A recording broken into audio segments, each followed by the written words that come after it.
Hello दोस्तों, welcome back to curiosity for the daily dose of Indian football. तो सबसे पहले सभी को दीपावली की हार्दिक हार्दिक शुभकामनाएं।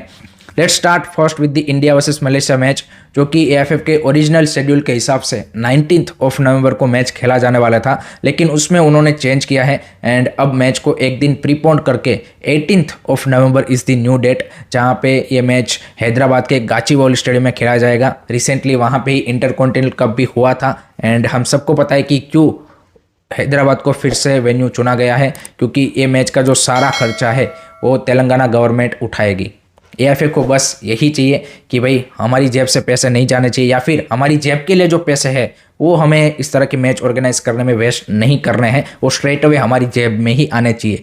अदरवाइज देखिए, हैदराबाद से कोई दिक्कत नहीं है, बट रिसेंटली वहाँ पे मैच हुआ था एंड अगर आपको गेम को बाकी लोगों तक पहुँचाना है तो वे ऑब्वियसली इंडिया के डिफरेंट पार्ट्स में आपको मैच ऑर्गेनाइज करने चाहिए थे।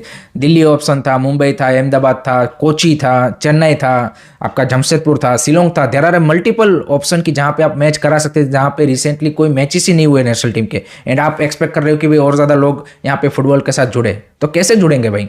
एंड आपका always it's not only about the national team matches की, उसमें सिर्फ ये लोग स्पॉन्सर ढूंढते हैं, चाहे वो नेशनल फुटबॉल चैंपियनशिप हो, सुपर कप हो, आप किसी भी एएफएफ ऑर्गेनाइज टूर्नामेंट को देख लीजिए, they always go for that route की या तो कोई स्टेट एफए कोई स्पॉन्सर कर ले या फिर कोई स्टेट गवर्नमेंट कर ले, क्योंकि अपनी जेब का पैसा यहाँ पे उस चीज़ों में यूज़ नहीं होना चाहिए। ये इनका भाई बेसिक फंडा होता है। So that is the thing. Late me know guys, what do you think about this. आप अपने ओपिनियन कमेंट सेक्शन में ज़रूर बताइए। नेक्स्ट अब बात करनी है एएफएफ की अकाउंटेबिलिटी एंड ट्रांसपेरेंसी के बारे में, क्योंकि ये दोनों चीज़ें पिछले 2 साल में बिल्कुल हमें एएफएफ की ओर से देखने को नहीं मिली है, चाहे वो फाइनेंशियल मिसमैनेजमेंट हो, चाहे स्पोर्टिंग क्या बोलते हैं कि फेलियर हो। क्योंकि हम सबको पता है कि हमारी जो मेंस एंड वुमेंस की जितनी भी टीमें हैं, अंडर 17, अंडर 20, आपकी सीनियर टीम, सब यहाँ पे अभी सारे कॉम्पिटिशन से बाहर हो चुके हैं एंड सारे कॉम्पिटिशन में उन्होंने फेल किया है, लेकिन उसके बाद भी कोई अकाउंटेबिलिटी यहाँ पे देखने को नहीं मिल रही है। जबकि अगर आप देखें, नेपाल कल जो कि बांग्लादेश के सामने साफ वुमेन्स चैंपियनशिप में 2-1 से हार गया, तो उसके बाद नेपाल के कोच ने रिजाइन कर दिया। रिसेंटली मलेशिया अंडर 17 के कोच ने भी यहाँ पे रिजाइन कर दिया, क्योंकि वो अपनी टीम को अंडर 17 एएफसी एशियन कप के लिए लेके नहीं जा पाए। बट क्या हमारे कोचेस रिजाइन हुए? इशफाक अहमद का चलो कॉन्ट्रैक्ट खत्म हो गया है, बट अगर कॉन्ट्रैक्ट खत्म नहीं हुआ होता तो आप रिजाइन उससे यहाँ पे क्या बोलते कि सेक नहीं करते या फिर रिजाइन नहीं करते। वो रंजन चौधरी ने क्या रिजाइन किया आफ्टर फेलिंग टू विन साफ under 20 championship and AFC under 20 Asian cup क्वालिफायर्स? नहीं किया। संतोष कश्यप ने क्या किया? नहीं किया। तो यहाँ पे अभी जीरो अकाउंटेबिलिटी है। आपकी इवन ईगो स्टिमेच ने भी नहीं किया था एशियन कप के बाद, जबकि बाकी कंट्रीज में हमने देखा था कि भाई काफ़ी सारे कोचेस को सेक किया गया या फिर रिजाइन करवाया गया था, बट हमारे ईगो स्टिमेज को कुछ नहीं हुआ था। तो zero transparency and zero accountability at the moment from AFF side, चाहे वो स्पोर्टिंग आप देखिए कि अपॉइंटमेंट में हो और उनके फेलियर हो, या फिर इवन आपके फाइनेंशियल मिसमैनेजमेंट में जो लोग इन्वॉल्व थे उनको भी भाई कुछ नहीं किया गया है। And I think as a fan we need to ask this question कि भाई यहाँ पे आपकी ओर से ये अकाउंटेबिलिटी या फिर ट्रांसपेरेंसी होनी चाहिए, बिकॉज इस तरह के छोटे छोटे कंट्री अगर कर पा रहे हैं then why not India. So I think this question should be asked on this officials. And लगातार हमें देखिए कंटिन्यूसली हमारा जो क्या बोलते हैं कि वॉइस है वो रेस करना पड़ेगा, तभी जाके आप कुछ एक्सपेक्ट कर सकते हो कि there will be some changes, otherwise ऐसे ही चलता रहेगा। आप अपने ओपिनियन इस बारे में ज़रूर कमेंट सेक्शन में बता दीजिएगा। नेक्स्ट अब बात करनी है बॉलीवुड के एक्टर टाइगर श्रॉफ के बारे में, जो कि हम सबको पता है कि काफ़ी बड़े फुटबॉल के फ़ैन है। तो रिसेंटली उन्होंने भाई मुंबई प्रीमियर लीग में एज अ प्रोफेशनल प्लेयर, जी हाँ गाइज, मुंबई एफसी के लिए खेला है। And I think this is the first instant कि जहाँ पे आप बोल सकते हैं कि इस तरह के भाई बड़े सेलिब्रिटी ने प्रोफेशनल फुटबॉल खेला हो। आई थिंक हमने देखा है कि there are a lot of Bollywood actors, cricketers जो कि फुटबॉल को खेलना पसंद करते हैं। रेगुलरली हम देखते हैं काफ़ी सारे वीडियो की वो खेलते भी हैं, बट प्रोफेशनल किसी टीम में खेलना I think that's totally too different thing. So उन्होंने भाई जो इसी साल आई थिंक मुंबई एफसी एक क्लब, नया क्लब बना है, तो उसके लिए उन्होंने अभी रिसेंटली मुंबई प्रीमियर लीग में खेला है। So that's the interesting thing to see. आप क्या सोचते हो इसके बारे में? कॉमेंट सेक्शन में अपने ओपिनियन ज़रूर बता देना। अब बात करते हैं आईएसएल के बारे में। तो आईएसएल में भाई कल खेले गए गेम वीक 7 के फर्स्ट मैच में हैदराबाद एफसी को उन्हीं के घर पे भाई मोहन बगान सुपर जायंट ने 2-0 के कंफर्टेबल यहाँ पे क्या बोलते हैं स्कोर लाइन के साथ हरा दिया है। And this is the hattrick of win for Mohun Bagan Super giant, जिनकी शुरुआत उतनी अच्छी नहीं रही थी। एंड हैट्रिक ऑफ विन्स तो है, लेकिन उसी के साथ तीनों मैच में उन्होंने क्लीन शीट भी रखा है। That is the most important part. I think वो सबसे ज़्यादा उनके लिए ज़रूरी चीज़ थी, चाहे वो मोहम्मदान एससी हो, ईस्ट बंगाल हो या फिर अभी हैदराबाद एफसी हो। तीनों के सामने उन्होंने एक भी गोल कंसीड नहीं किया है।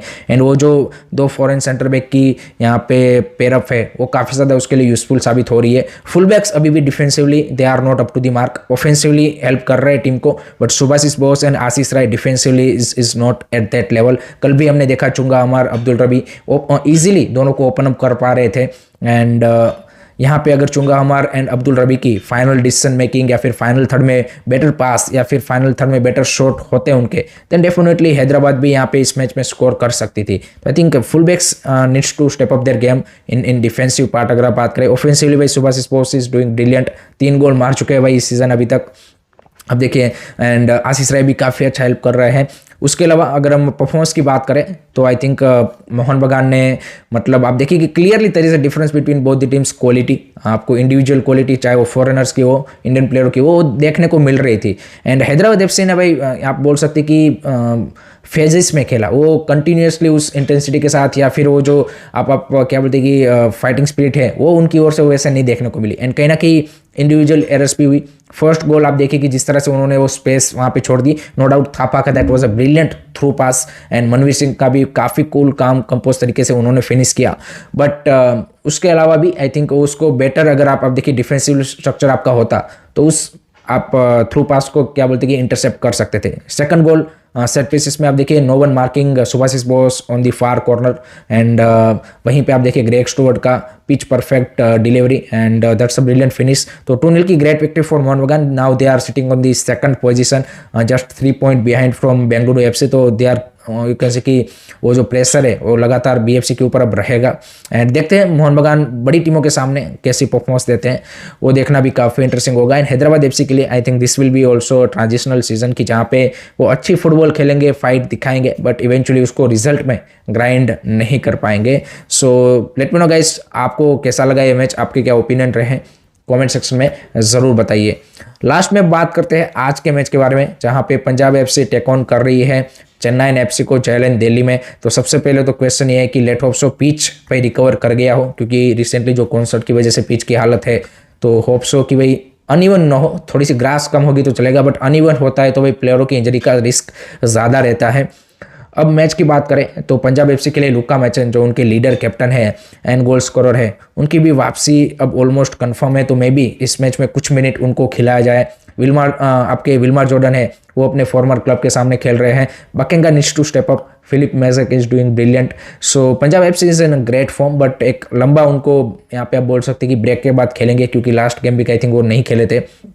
दूसरी साइड अगर हम चेन्नई एफसी की बात करें तो Owen Coyle side is on high on confidence, जिस तरह से उनका मोमेंटम एक बना है and every player is stepping up. Lukas Premila looking settling down in the ISL अगर आप देखें तो, एंड कियान नसीरी के बारे में भी उन्होंने बोला कि is knocking on the door. तो मे बी इस मैच में यहाँ पे कुछ मिनट्स उनको भी खेलने को मिल सकते हैं।